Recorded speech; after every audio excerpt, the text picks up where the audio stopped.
Hey guys, I'm going to do a quick video on how to remove stuck rotors, the front rotors, on a 2016 Toyota 4Runner trail. If you're doing the rear brakes, you might not have loosened the parking brake. But anyway, on the front, and you can use this I think on the rear as well, the rotor has a little screw here, right? Little holes where you can thread in bolts.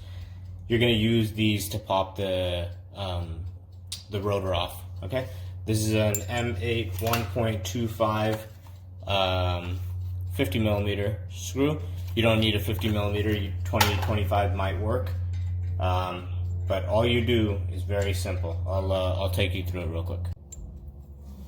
All right, so you literally just thread this in. At first it may look like it's too big, it's not. You want to do it evenly, right? So thread one end a bit, thread the other end a bit, and just keep going back and forth.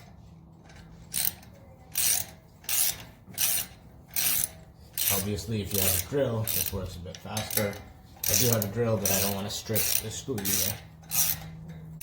And what works well also is taking a screw or a screwdriver, just kind of wedging it in there. These are my old rotors anyway.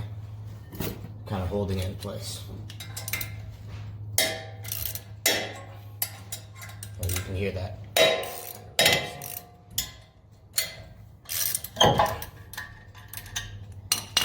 That's all it takes.